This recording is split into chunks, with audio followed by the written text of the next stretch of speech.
Hey, man. Are you seeing this beautiful morning? What are you doing? How are you? Hey! We're recording the podcast! Shut up! Good morning to you wherever you are, because it is Morning Somewhere for February 22nd, 2024. My name is Bernie Burns. I am awash in twos today. Is it Tuesday? Sitting over there is my 1 + 1 = 2. Ashley Burns. How you doing, Ash? Hey, what's up, teammate? Hey. We have this saying that we started with on The Amazing Race, which is same team. It's how we would get through a lot of things, reminding each other that we are not the enemy. Everyone else is the enemy. It's us against the world. The world. Baby. Yeah. It's Let's go fuck it up. It's a great attitude, I think, for couples to have. It's because you end up, I think, when you're with your partner, you're just around each other all the time, and it's only natural that you then start to argue with each other, and even like some people start rivalries with their partner. But it's like it's you guys against everybody else. That's the great way to be. I think. And now as well that that we've got like little kids running around, it expands because it's like, remember, we are not the enemies. The children are the enemies. We can totally take them. Look, you go high, I'll go low. Poof, take them out. All right. Well, we are here on a lovely Thursday, Ashley. I had a great idea, and I don't know when we can do it, but we'll do it at some point. A couple things were big in the subreddit this week. One was yesterday, people were sharing all sorts of music that they discovered via video games or television or some other form of media. And I hope somebody will make a playlist from all that stuff, because we were talking about how Borderlands, we'll talk about Borderlands trailer, which came out in a second. But yesterday we were talking about how Borderlands became kind of known as a franchise for introducing really cool music. You know, I say known, but that's how I feel about the franchise. No, it was. It had a really good reputation.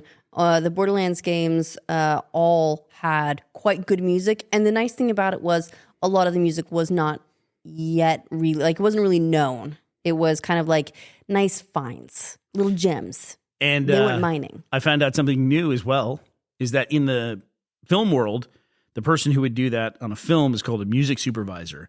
But in the video game world, their title is music supervisor. Totally different. But the other thing that took place earlier this week that I liked in the subreddit was that people were comparing grocery prices. So this is my idea. I don't know when, but the next time I assume I'll go back to the U.S. before you do, either for family stuff or business stuff. Likely. When I go back, I'll go to H-E-B. You go to Tesco, which is the grocery store here. And because the other thing I found out is that Co-op is apparently an expensive place to shop. Well, it depends. Yeah. It depends, apparently. It's a good place to go for essentials, which is good because that's sort of what that's what we go to Co-op for, is just I need butter. And I don't want to drive. Don't get them started. Say butter. But if you want more variety, or if you don't want to pay apparently £8 for a jar of Nutella, you go to the Tesco. Yeah, somebody showed a jar of Nutella in the subreddit. They had a picture of it that was wildly expensive. There's another weird thing though about a lot of the grocery stores here. They call that hazelnut. It's not, right? It's just chocolate and sugar, right? No, the hazelnut is a suggestion in there. It's hazelnutty. You know, I've seen on Instagram recipes you can make your own Nutella. That's another activity we can try sometime. We like to make Instagram recipes. I make quite a few of them, actually. And a surprising number turn out quite well. Sometimes, not great. Usually, quite well. But I'll be at H-E-B, and you'll be at Tesco. Yep. We'll be shopping. We'll buy the exact same things, and then we'll compare in our modern, multinational, hyperinflation world. We'll see what it is. Okay, we'll see how we Only go. one of the countries is officially in a recession, and that's the UK, is now officially in a recession. That's crazy. I wonder how that's going to go. Can I tell you, in a weird way, I kind of admire the UK for getting it done.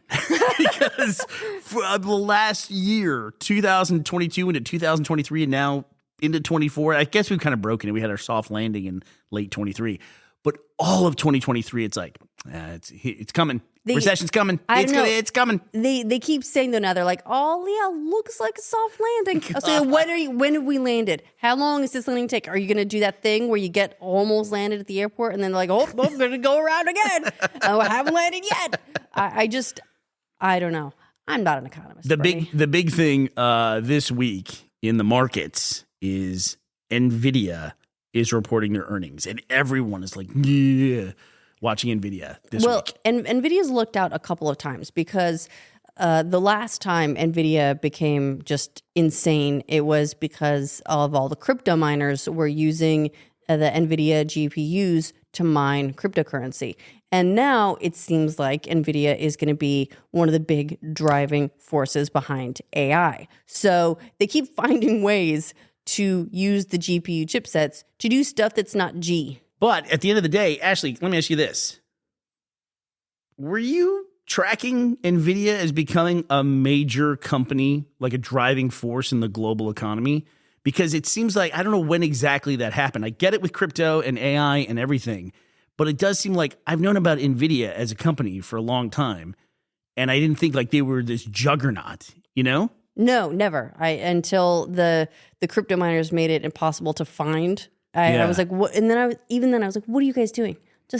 We just want to play our games and we want to make them real pretty. Just stop. Yeah. Stop with your finance stuff. You know, it's interesting because I know they run all the time because they're little mining operations, but they always talk about how much electricity Bitcoin uses or cryptocurrency uses as a percentage of the US, or they equate it to the entire load of like a Denmark or something like that.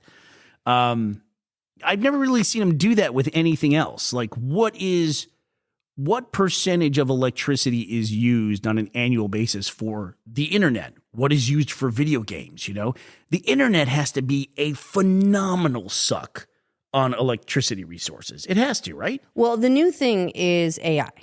Everyone's talking about how much AI or how much electricity is AI using. AI. So there's an article from The Verge that says that a study from Devise calculates that by 2027, the AI sector could consume between 85 to 134 terawatt hours each year. So that's the same. Again, putting this in the in sort of the context of a country, the Netherlands. I built a computer, you say terawatts or terawatt hours. I recently built a computer. A couple things have happened that I didn't realize happened. First of all, I didn't realize that hard drives had become just chips now. Like you have these chips, SSD chips, you just put on the motherboard and that's it. Like the last development I had seen was you have an SSD drive with a cable and power and all that stuff. Now it's just a chip you put in, like RAM. Yeah. Man, I remember when you could get the fast plate drives. Mm-hmm. Like, oh, it's so quick. Or you're like, you know what? Upgraded to SCSI for this one. SCSI. I had going way back, I had a CD drive that had a caddy, which how would you even explain to someone today what that is? It was like a cartridge that you put a CD into and then loaded that into the CD drive, like a tray. But it's not like a CD tray. It's like it's a cartridge. And then you would put the cartridge in with the CD in it. And then you pop it out, open it, take your CD out, put a new one in, and then close it up and put it back in the drive. I have no idea why that apparatus made it faster or more stable. I don't know what it was. And that was like a 4X CD-ROM drive. They don't even rate CD-ROM drives. Like, what's your X on your Blu-ray player? You have like a 256X? Maybe they just gave up because the number stopped meaning anything. It didn't mean anything after a while. Yeah. But so the other thing that happened too was I thought, because we're producing a show and we're producing all these audio assets, I don't know if you know this about me, I'm a really good digital archiver. He's insane. I'm amazing. He's insane. Didn't you have someone come to you and ask for something from like 2 decades ago and you pulled it up immediately? Good old Marcus Laporte from my Rooster Teeth days. He reached out to me and he said, it was like a year ago, they were doing a museum at RTX. And he said, hey, there was this poster for your movie, The Schedule, that you made in college. It's on the wall, was on the wall for a long time. It's either gone or nobody knows where it is or something. They needed the file. He goes, is there any chance that you have the graphics file for that poster so we can print it and put it in there? I said, hold on. Within 5 minutes, I had a PSD file for him, Photoshop file, from 1996. Could that PSD even be opened still? I opened it. Yeah. Wow. Yeah. We were trying to figure out what version of Photoshop it was, like Photoshop. 96, that would have been, 3. what, like, I was going to say like 4. Yeah. I don't think 5 would have been out by then. Listen, while we're talking about this and I'm tooting my own horn about archiving all my stuff, I had every episode of Red vs. Blue to where you could just like click a button, load it up, and immediately start editing again. You could do this like collection, do it every time. And I do all that stuff with this. What I was saying about this was, though, archiving all this the way I do, I thought I'm going to get a dedicated drive to do it. Dude, internal hard drives, like normal hard drives, not SSDs, but just like normal hard drives, like do you say SATA or SATA. SATA? I always say SATA. Yeah, I just never had to say it out loud, I guess. It's faster. It sounds like satellite. I'm trying to make some joke about the Russians loading nukes on it. Did you hear about that? I did hear about Russians are going to put nukes in orbit. Sounds on brand.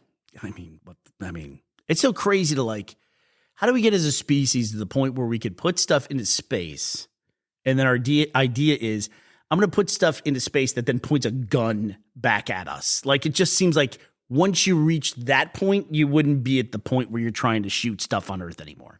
Just seems so stupid to me. Yeah, we're not in the Star Trek future. No. Bernie. This isn't the like optimistic, everyone's running on everyone's facing the same direction. No, we're not there yet. I'm going to see if I can like milk this hard drive story all the way to the end of the episode. I think you're going to manage. Keep trying to come back to it. The only thing I was going to get at here is now they have 20 terabyte hard drives.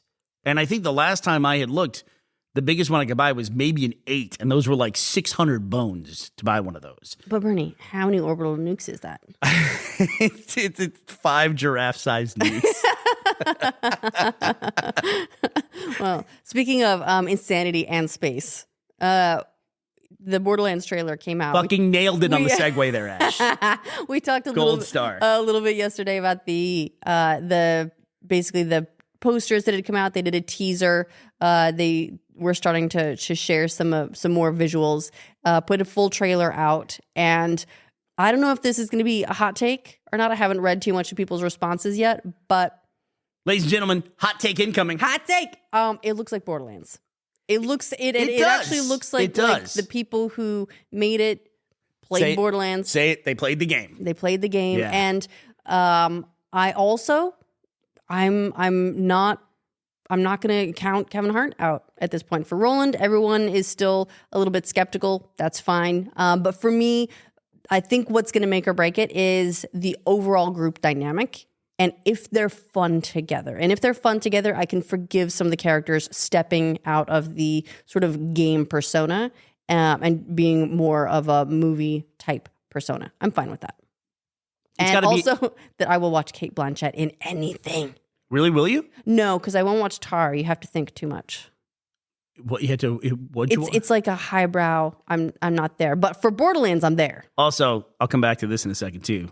Matt ruined one of Cate Blanchett's best performances ever. He absolutely ruined it for me. He does that pretty consistently to me. He points stuff out in movies and ruins it for me. But I agree with you on Borderlands.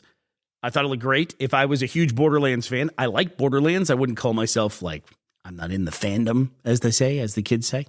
I'm not all rizzed on Borderlands.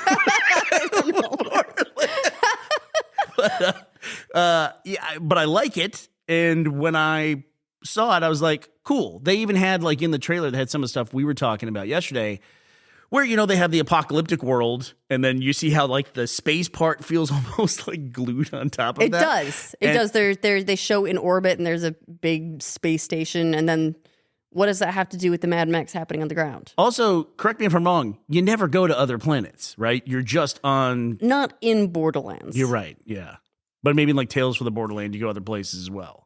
In the pre-sequel, I believe you might go to the moon. The pre-sequel, right. That is on the moon. And you have to like maintain oxygen. I hate when a game gives you more stuff to maintain. Like games that have hunger in them, I always want to turn that stuff down.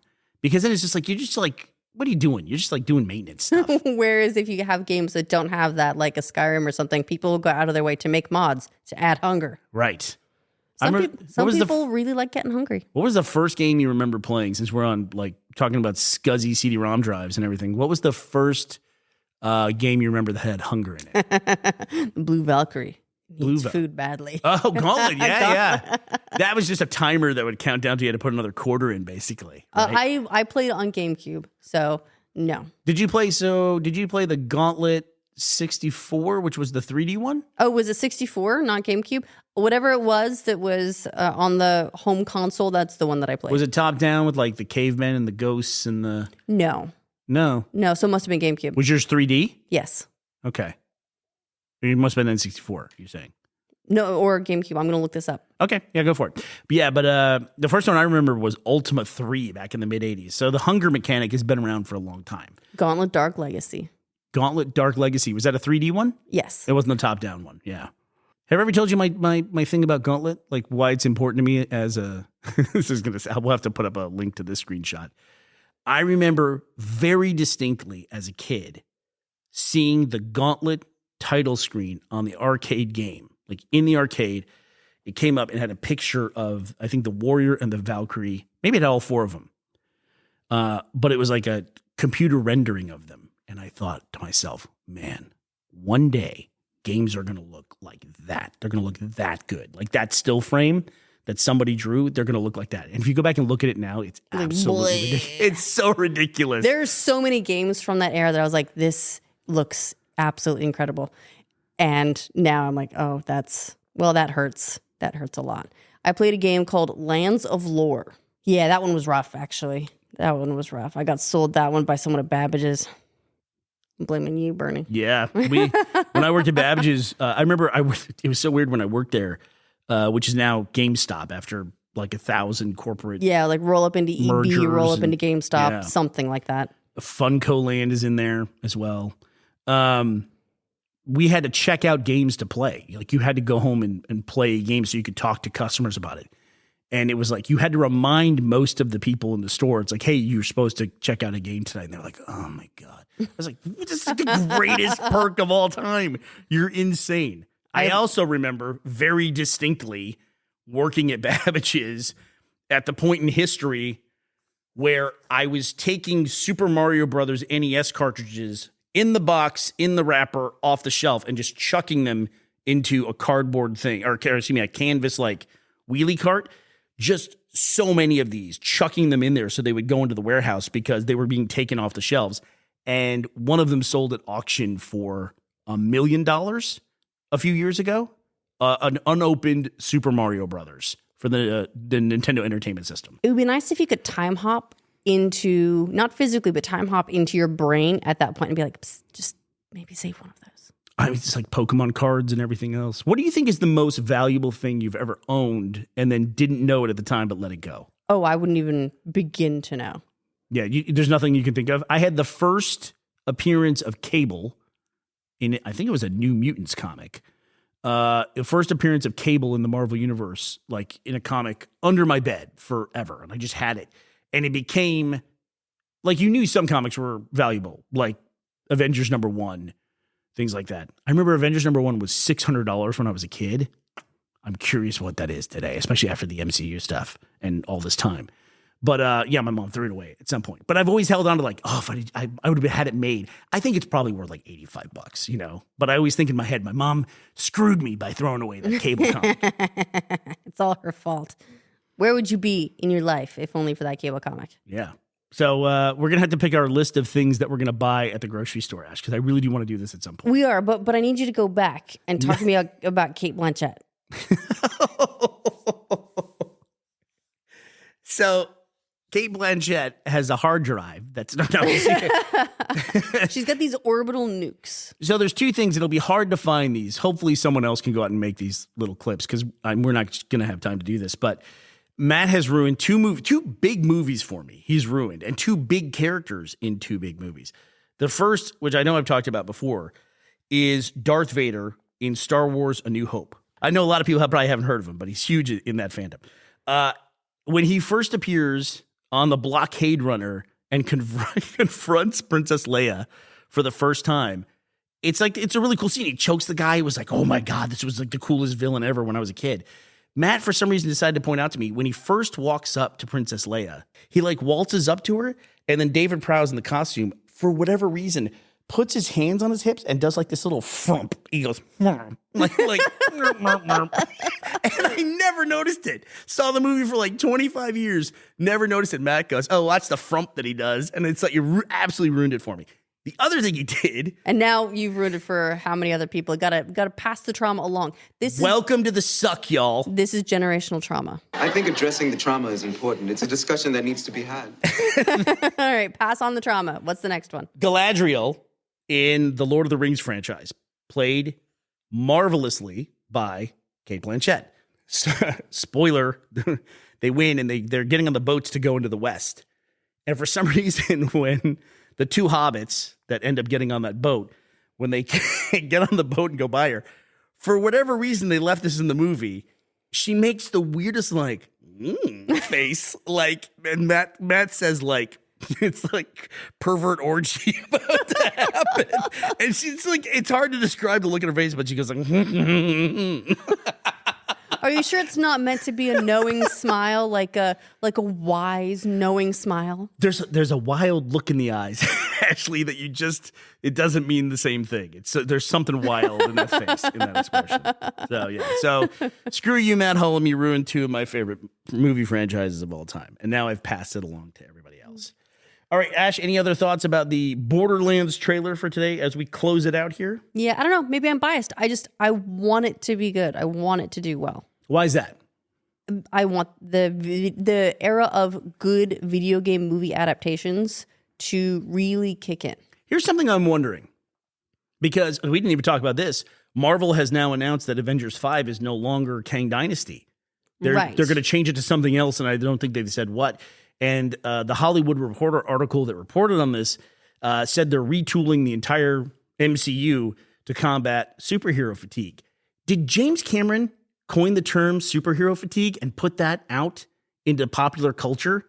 I don't know. He did reference it, and I do remember it sort of entering the conversation maybe at that point. But basically, I feel like superhero fatigue didn't really become an issue to discuss too much until post Endgame. You get in the second era, and you start getting like all these other things. But it was up to that point, a journey that everyone was really hyped to be on. But I'm saying I think he might have introduced the term. And once you have the term, then people can identify the feeling that they're having. Something to latch onto. Look at little Jimmy Cameron poisoning the well. Good for you, buddy.